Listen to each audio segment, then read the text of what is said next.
My friends, what's going on, guys? My name's Kai. Welcome to the Sober Living channel. Today is day 343 of my journey to sobriety. I can't believe how well things are going. I just want to say hi to all the new subscribers. What I do on this channel is I love to give hope and advice and tips to anybody out there in the world struggling with alcohol addiction or any other kind of addiction.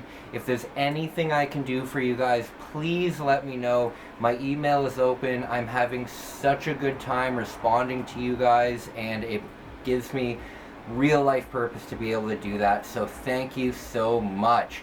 Alright guys, so I'm going to, tonight I'm going to continue talking about my my story. So the end of the last story was when I was getting into rehab. So I'm just going to start there. So basically, I had applied for rehab, and I had just got the call. It had taken about 8 months on the waiting list. So I had spent 8 months just abusing myself.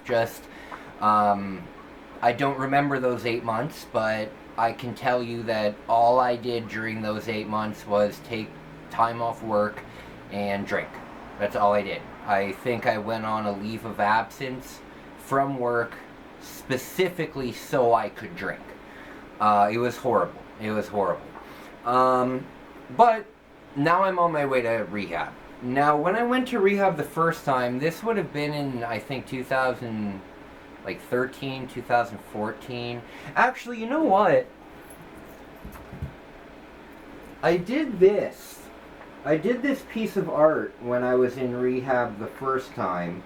This was a nightmare I had, and this character was always in my nightmare, and it kind of reminded me of the way that I felt of myself, kind of spiraling out of control. And I believe I dated this. So yeah, so I was in rehab the first time in August of 2014. And back then there was no COVID. So the program was much more open.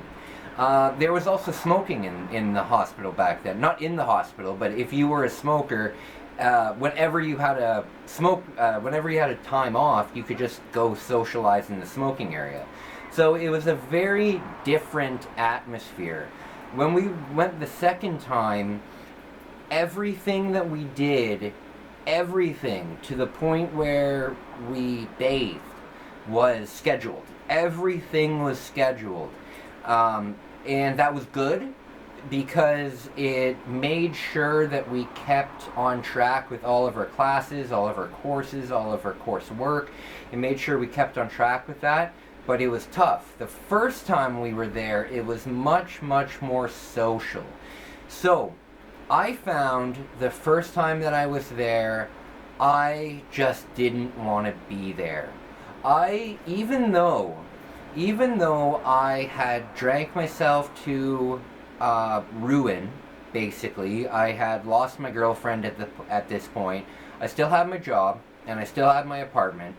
But I felt truly that, one, alcohol is a social construct, and alcohol is something that is so common in society that the idea of giving it up and never drinking it again is so far out of my grasp that I can't comprehend it.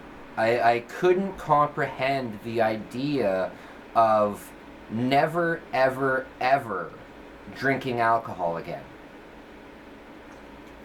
So I got to the point where I was trying to convince myself that I was in rehab to learn how to drink properly and learn how to limit myself and learn how to stop things. But that didn't work. That didn't work at all. And basically the first time I went through rehab, it did not work one bit. It did not work one bit, and it didn't work at all because I didn't want it to work. I didn't care enough about it to work. I didn't take it seriously enough for it to work, and I didn't care enough for it to work. I also have a story that is pretty scary that I would like to tell you, and that's kind of why I put up my Bavarian flag.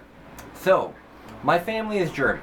My family, my mother's, my mother's side of the family is German, but the way that I was raised was German.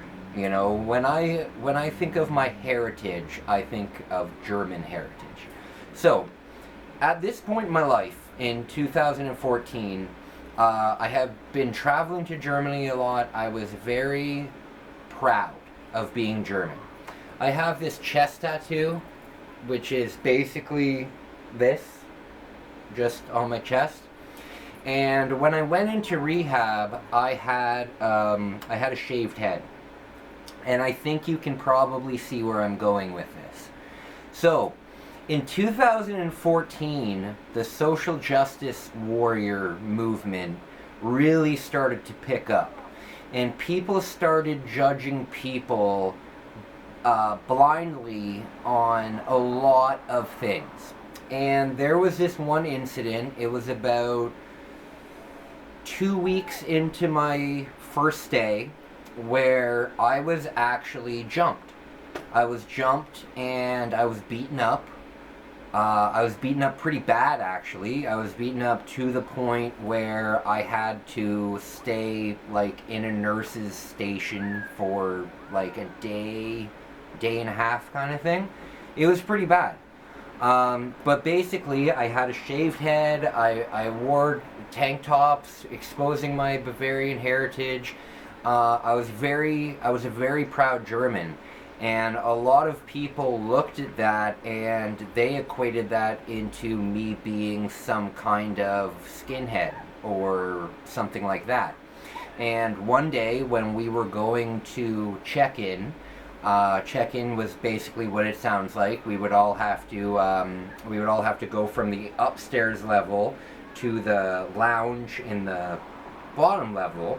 But in the way to get there, the longer way to get there was a hallway, and there was a stairwell that nobody used, and but I used that stairwell because it was quicker, and they knew that I used that stairwell, and they followed me in that stairwell, and they basically beat the crap out of me. And it was the very first time since I was a little kid, because I was bullied in school as an elementary school kid. It was the very first time as an adult where I felt completely vulnerable. Even though I've been pissed on and beaten up while I was passed out. This time I felt the weakest I had ever been because I just couldn't defend myself. It was horrible. It was horrible. The people that did it obviously got kicked out from the hospital, you know. But it was rough, and it was a really rough start to my stay. And it was a really rough start, and it really discouraged the rest of my stay. It made the rest of my stay kind of be like, you know, why am I here?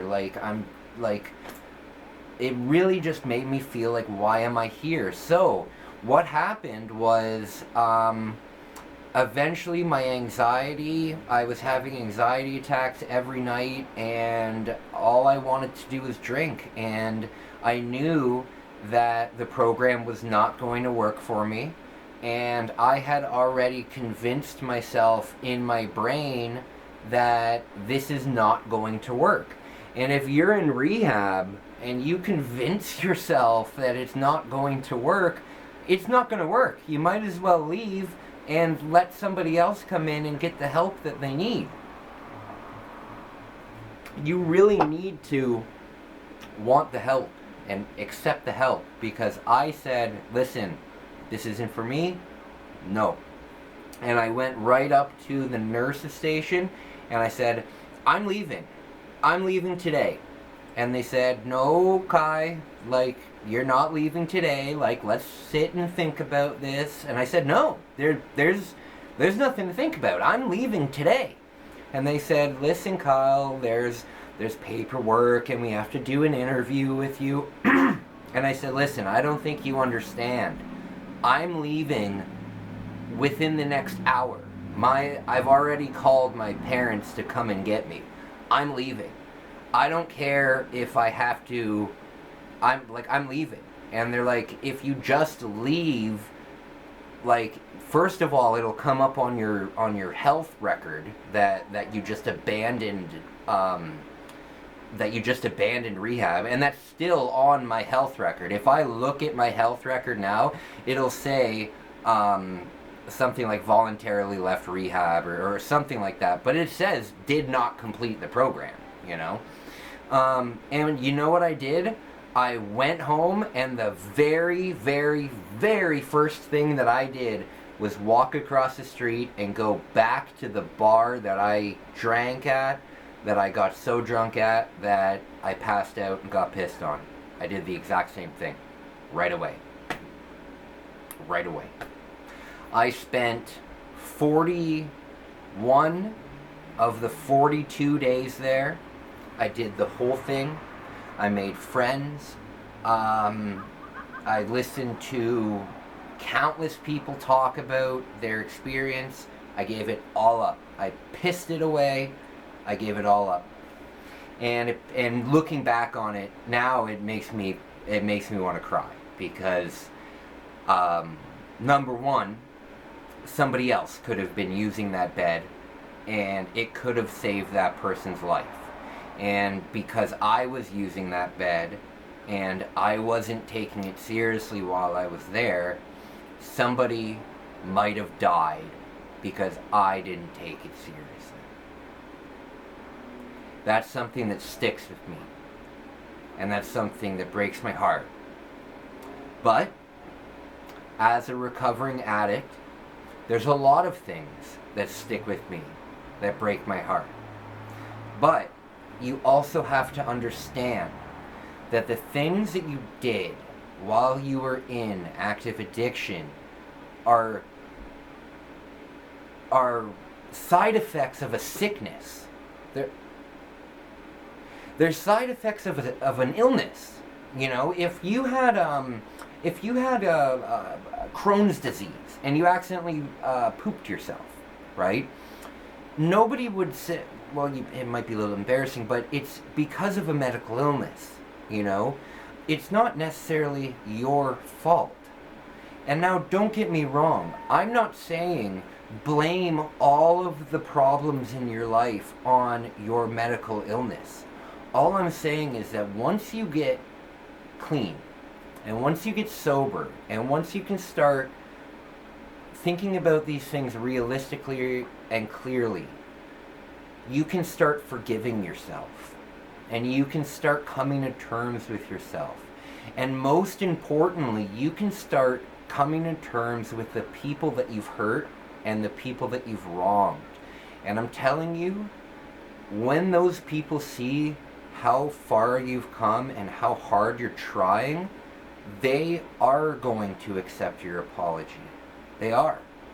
The girl that I did that most horrible thing ever to, that I held on my conscience for over 10 years, she forgave me. She forgave me without even a second thought. And by the way, if you're watching, thank you. You don't know what kind of a backpack you lifted off me. Thank you for forgiving me. I know you're a subscriber.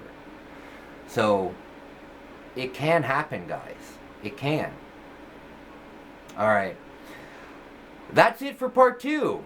So, in part 3, I'm going to talk about my further descent into madness.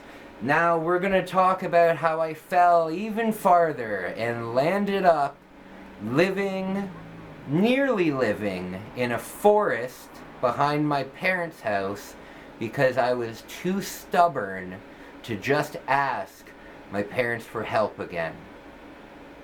Until I did. Alright guys, until then, I am doing an Ask Me Anything. If you have any questions for me at all, please click on the video. Ask Me Anything. I am going to be doing this Ask Me Anything on Sunday. So get your answers in before Sunday. Sunday the 19th, I believe it is, of September 2022. Okay, other than that, I have big subscriber giveaways going on. If you're in Asia, click on one of these, and then I have one for the rest of the world going on too. Once I hit 250 subscribers, I know we can do it, guys. I'm giving away, I'm donating to every single continent on Earth that has an addiction program in it. We're going to fund addiction programs all over the Earth. So, join those giveaways. Let's get something going. Guys, I appreciate you watching me. I appreciate everything that you've done for me. You guys don't understand how much you help keep me sober. You guys have given me something that I have been telling my family that I have wanted to do for over 10 years. I appreciate it. Thank you. Thank you. Wherever you are in the whole wide world, please be sober. And if you're not going to be sober tonight, please be safe. Please have a ride home. Remember, your parents love you. You have a whole bunch of people that would love you. Please remember that. Please remember that. I care about you. If you need me, just reach me by my email. I will respond to you as soon as I possibly can. Alright, guys. Oh, by the way, this teddy, he's going to be just alright. I think I only broke its coccyx. Alright. Bye, guys.